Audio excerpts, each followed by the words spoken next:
ఓం మహాగణాధిపతయే నమః. ఓం గురుభ్యో నమః. ఓం శ్రీమాత్రే నమః.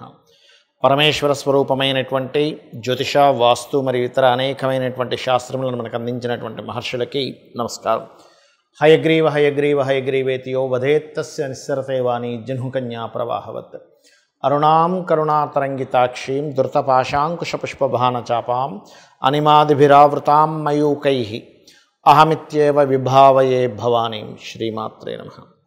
ప్రేక్షకులకి ఆ లలితాంబిక అమ్మవారి యొక్క అనుగ్రహం పరిపూర్ణంగా కలగాలని మనస్ఫూర్తిగా కోరుకుంటూ మనం ఈరోజు చెప్పుకోబోయేటువంటి టాపిక్ ఏమిటి అంటే, అసలు ధన సంబంధించిన సమస్య ఎందుకు వస్తుంది, బ్యాంక్ బ్యాలెన్స్ ఎందుకు ఉండదు, నిలువధనం ఎందుకు ఉండదు, 4 రూపాయల జేబులో ఎప్పుడు ఉండకపోవడానికి కారణం ఏంటి, డబ్బులకి ఎందుకు ఇబ్బంది పడుతూ ఉంటాం, ఒక్కొక్క లగ్నం నుంచి, లగ్నం తెలియని వారి రాశి నుంచి నేను చెప్పేటువంటిది పాటించినట్లయితే ఖచ్చితంగా బాగుంటుంది. అదేవిధంగా మరి date of birth, time of birth కూడా లేని వారు చేసుకోవాల్సినటువంటి ముఖ్యమైనటువంటి పరిహారాలు ఏమిటి, మంత్రం ఏమిటి అనేటువంటిది స్పష్టంగా చెప్తాను.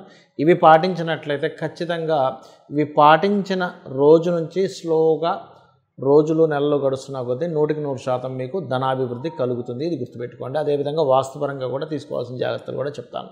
ముందుగా మేష లగ్నము, లగ్నం తెలియని వారు రాసి చూసుకోండి. మీకు ఫైనాన్షియల్గా బాగా ఇబ్బంది ఉంది అంటే ఇక్కడ రకరకాల కారణాలు ఉంటాయి. అదేమిటి, మొట్టమొదటిగా లిక్విడ్ క్యాష్ అనుకుందాం. లిక్విడ్ క్యాష్ కారకుడు ఎవరు మీకు అంటే శుక్రుడు. అంటే మీ శుక్రుడు ఎక్కడో పాడై ఉంటాడు. మీకు ధన సంబంధించిన ఇబ్బంది వస్తుందంటే ప్రత్యేకంగా పాపగ్రహాలతో కలవడము, ముఖ్యంగా కేతువుతో కలిస్తే శుక్రుడు ధన సంబంధించిన ఇబ్బంది ఎప్పుడూ కలుగుతూ ఉంటుంది, గుర్తుపెట్టుకోండి. అయితే ఈ శుక్రగ్రహము బాగుండాలి, ఫైనాన్షియల్గా బాగుండాలంటే మీరు గణపతి, లక్ష్మీ గణపతి ఆరాధన చేస్తూ ఉండాలి, గుర్తుపెట్టుకోండి. మరి ఇంకా మిగతా అంశాలు ఏమిటి, ఇక్కడ మేషలగ్నం వారికి 3, 6 అధిపతి బుధుడవుతాడు. అంటే ఒక్కొక్కసారి లక్ష్మీ స్థానం మనకి ఎలా దెబ్బతింటుందంటే, ఎవరికో అప్పు ఇవ్వడం, మేషం వారికి పర్టికులర్గా అక్కడేదో 5 రూపాయల వడ్డీ వస్తుందనో, 4 రూపాయల వడ్డీ వస్తుందనో, ఏదో మొత్తం మీద ఇక్కడ నుంచి రూపాయికో 2కో తీసుకొచ్చి ఇక్కడ 3కో 4కో ఇస్తూ ఉంటారు. కొంతమంది సర్క్యులేట్ చేస్తుంటారు. వీడేమో హ్యాండ్ ఇస్తాడు, వీడేమో వదిలిపెట్టాడు. అలాంటి ప్రమాదం మేషలగ్నం వారికి కొంచెం ఉంటుంది. కాబట్టి ఈ అప్పు జోలికి వెళ్ళకూడదు ఎప్పుడు కూడా. మేషం వారు అప్పులు ఇవ్వడం, తీసుకునే విషయాలు జోలికి వెళ్ళకూడదు. ఇంకో ఎంతో అవసరం ఉంది, home loan, that is different thing. అలాగే అనాలోచితంగా ఒక పని జరిగిందండి, అందుకే నాకు ఈ డబ్బుల విషయంలో ఇబ్బంది అవుతుంది అంటూ ఉంటారు. అటువంటి వారికి మరొక లక్ష్మీ స్థానమైన పంచమ స్థానం పాడై ఉంటుంది. అంటే మీకు రవి పాడై ఉంటాడు, గుర్తుపెట్టుకోండి. అంటే మీ యొక్క జాతక చక్రంలో సూర్య భగవానుడు పాడయ్యాడు, నీచబడ్డాడు, లేకపోతే ఏదైంది. అప్పుడు ఏమవుతుంది, గవర్నమెంట్ రిలేటెడ్, తండ్రికి సంబంధించిన విషయంలో, పిల్లలకు సంబంధించిన విషయంలో ఒక రాంగ్ డెసిషన్ తీసుకొని డబ్బును కోల్పోతారు. ఇది బాగా గుర్తుపెట్టుకోండి. అలాగే మరి బ్యాంక్ బ్యాలెన్స్ ఉండట్లేదండి, అనవసరంగా ఖర్చులు పెట్టేస్తున్నాను, ఇదిగో డబ్బులు వచ్చాయనగా శాలరీ 1,00,000 వస్తుంది శాలరీ, కానీ 1,10,000, 1,20,000 ఖర్చులు ఉంటున్నాయి. ఏమిటో ఈ ఖర్చులు అర్థం కావట్లేదు అంటే దాని అర్థం ఏమిటంటే, మీ జన్మజాతకంలో గురువు యొక్క స్థితి పాడైంది. Very simple.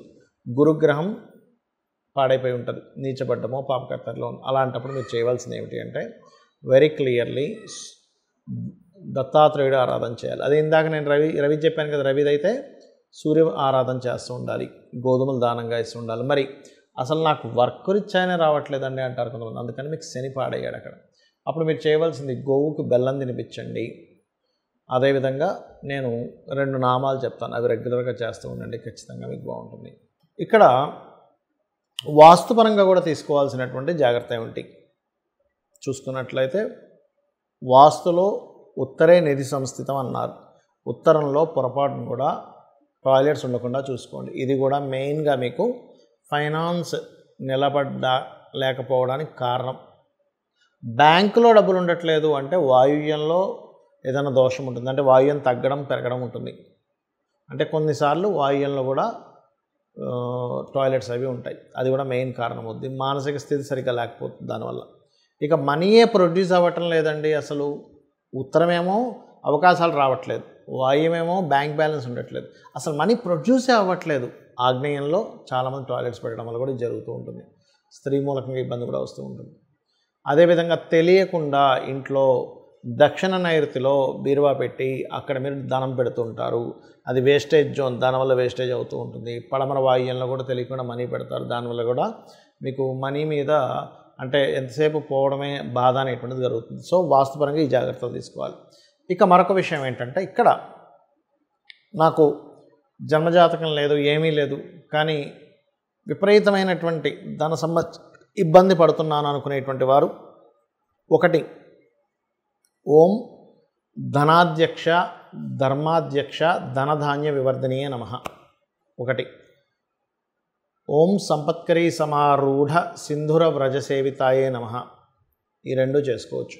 అలా కాదు, ఫైనాన్స్ వల్లే నాకు గొడవలు ఎక్కువగా అవుతున్నాయి, ఆ గొడవలు తగ్గాలి, ఫైనాన్స్ రావాలి. కొంతమంది చూడండి, డబ్బులు ఎవరికో ఇచ్చారు, వాళ్ళ వల్లే బాగా గొడవలు అవుతూ ఉంటాయి.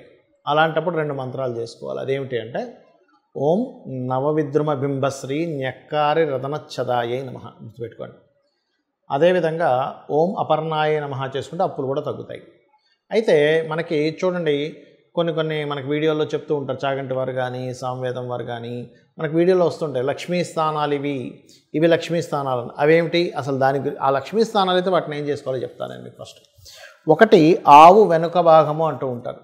అంటే ఆవు వెనక భాగం అంటే ఏం చేయాలండి? లక్ష్మీ స్థానం అంటే ఆవు వెనక భాగాన్ని దండం పెట్టుకోవాలి, నమస్కరించుకోవాలి. ఇలాగా ముందు భాగాన్ని నమస్కరించుకోకూడదు, ఆవు వెనక భాగాన్ని నమస్కరించుకుంటే లక్ష్మీ అభివృద్ధి వస్తుంది. ఎందుకు అంటే, గోవు దగ్గరికి లక్ష్మీదేవి వెళ్ళినప్పుడు గోవు ఇచ్చినటువంటి స్థానం అది, అందుకే ఆవు వెనక భాగంలో లక్ష్మీ స్థానము, ఆవు యొక్క మయంలో కూడా లక్ష్మీ ఉంటుంది అంటారు. రైట్. ఇక రెండవది ఏంటి? ఏనుగు కుంభస్థలము అంటూ ఉంటారు. ఏనుగు కుంభస్థలంలో ఉంటే ఏమిటండి అంటే, ఏనుగు కుంభస్థలాన్ని కూడా దండం పెట్టుకోవాలి, అది లక్ష్మీ స్థానం. అంటే ఏమిటి? ఇవన్నీ ఇంద్రుడికి సంబంధించినటువంటిది. ఇంద్రుడు ఏనుగు ఐరావతం అంటారు, మీకు తెలుసు కదా, అందుకే ఇంద్రుడు ఐరావతం మీద తిరగడం అది జరుగుతూ ఉంటుంది. అదేవిధంగా మారేడు దళం, మరి మారేడు దళం అంటారు కదండి, లక్ష్మీ స్థానం అంటుంటారు కదా, మారేడు దళంలో ఉంటుంది అంటారు కదా. ఏం చేయాలి అంటే, మారేడు దళంతో ఈశ్వరుణ్ణి కనుక పూజించినట్లయితే లక్ష్మీ సిద్ధిస్తుంది. వెంటనే ఏమంటారంటే చాలామంది, ఏమండి మాకు తెలిసిన వాళ్ళు చాలామంది చేస్తున్నారు కానీ వాళ్ళు ఏం పెద్దగా కోటీశ్వరులు అవ్వలేదండి అని వెంటనే చెప్తూ ఉంటారు. కానీ ఇక్కడ ఏమిటంటే, లక్ష్మి అంటే కేవలం నోట్ల కట్టలు మాత్రమే కాదు అనే విషయాన్ని మనం అర్థం చేసుకోవాలి.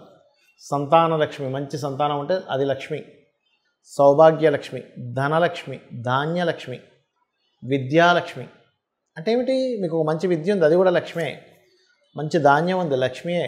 ఆరోగ్యం ఉంది, అది కూడా లక్ష్మియే. అసలు లక్ష్మి అంటే అర్థం ఏమిటంటే గుర్తింపు. మీలో ఉన్నటువంటి టాలెంట్ మీరు గుర్తించి దాన్ని అభివృద్ధి చేసుకుంటే అదే లక్ష్మి. గుర్తుపెట్టుకోండి, మనలో ఉన్న టాలెంట్ మనం ఫస్ట్ గుర్తించాలి. లక్ష్మి నా రూపంలో ఏ రూపంలో ఉంది నా దగ్గర, ఆ రూపాన్ని గుర్తించడమే లక్ష్మి. రైట్. అదేవిధంగా పద్మంలో లక్ష్మి ఉంటుందంటారంటే ఏం చేస్తారు అంటే, పద్మాలతో లక్ష్మీదేవిని అష్టోత్తరం చేస్తూ పూజిస్తే లక్ష్మీ అభివృద్ధి. పద్మాలతో హోమం కూడా చేస్తారు. పద్మముకు ఉన్నటువంటి స్థితి ఏమిటి మనం అర్థం చేసుకోవాలి. ఎందుకు పద్మానికి? పద్మం వాటర్లో ఉంటుంది, బయటికి చక్కగా విచ్చుకొని ఉంటుంది. కిందని చూస్తే, దాని కాడ కింద చూస్తే మొత్తం అక్కడంతా నాచు బురద ఉంటుంది. అంటే ఏమిటి? ఇక్కడ మనం అర్థం చేసుకోవాల్సింది ఏమిటి? నువ్వు నీ చుట్టూ ఉండేటువంటి పరిసరాలన్నీ ఎలాగున్నా సరే నీ యొక్క బుద్ధిని వికసించుకున్నట్లయితే, ఇది వికసించుకోవడం ఇలా వికసించుకొని ఉంటుంది. నువ్వు ఎక్కడున్నా సరే నీ బుద్ధి వికసించుకున్నట్లయితే లక్ష్మి వచ్చి అక్కడ కూర్చుంటుందని దాని అర్థం పద్మం అనేటువంటిది. అలాగే ఐదవది శ్రీ పాపిట అంటూ ఉంటారు. అంటే ఈ భాగం లలితా సహస్రనామాల్లో ఒక నామం ఉంటుంది, శృతి సీమంత సింధూరి అనేటువంటి ఒక నామం ఉంటుంది. అంటే ఏమిటి? అమ్మవారి యొక్క సంబంధించిన లలితా సహస్రనామాల్లో అమ్మవారి పాదధూలికి సంబంధించిన ఈ పాపిడికి సంబంధించిన నామం అది. అంటే ఇక్కడ మనకి లలితా సహస్రనామాల్లో మరో నామం కూడా ఉంటుంది, సహస్రారాంబుజారూఢ సుధా సారాభివర్షిణి అని. అంటే ఏమిటి? సహస్రారంలో కూర్చొని అమ్మవారు సుధాసార వర్షాన్ని కురిపిస్తుంది. అంటే ఇక్కడ ఉన్నటువంటి అమ్మవారు ఇక్కడ ఉందంటే దాని పాదాలు ఎక్కడ ఉంటాయి? ఇక్కడ ఉంటాయి. అందుకని అక్కడ మనం స్త్రీలు సింధూరం పెడుతూ ఉంటారు. సింధూరం ధరించడం ద్వారా లక్ష్మీ అభివృద్ధి అవుతుంది అంటూ ఉంటారు. ఏమిటండి దానికేమిటండి లక్ష్మీ అభివృద్ధి అవ్వడము అంటే? లక్ష్మి అంటే ఆరోగ్యం అని కూడా మనం చెప్పుకున్నాం. మనము మన చుట్టూ ఉన్న ఆరాతో లోపల ఉండేటువంటి నాడి ఏదైతే ఉంటుందో నాళ్ళు ఉంటాయి దాని ద్వారా కూడా లక్ష్మీ సంబంధం ఉంటుంది. ఎట్లాగా మనకి హెల్త్ బాగాలేదు, లక్ష్మీ పోయింది. ఆరోగ్యమే కదండి అన్నిటికంటే ముఖ్యం. ఎంత డబ్బున్నా హెల్త్ బాగాలేదు అనుకోండి ఏమంటారు, అమ్మో డబ్బులు లేకపోయినా పర్లేదు కానీ ఆరోగ్యం బాగుండాలండి అంటాం. ఈ సుధాసార వర్షాన్ని ఎప్పుడైతే ఆవిడ కురిపిస్తుందో 72,000 నాళ్ళు తడుస్తున్నాయో మన ఆరోగ్యము మన సౌభాగ్యం అన్నీ కూడా ఆవిడ అనుగ్రహంతో నిండుతున్నాయన్నమాట. దానికి ఆవిడ కృతజ్ఞతగా ఇక్కడ పెడతాము. ఇక్కడ ఎప్పుడైతే ప్రెస్ చేస్తుంటారో కొన్ని మనకి సనాతన ధర్మంలో ఏంటంటే ఇది థర్డ్ ఐ అంటారు, ఇక్కడ ఆజ్ఞాచక్రం ఉంటుంది అంటారు. అలాగే ఇక్కడ సహస్రారం సంబంధించినటువంటిది ఉంటుంది.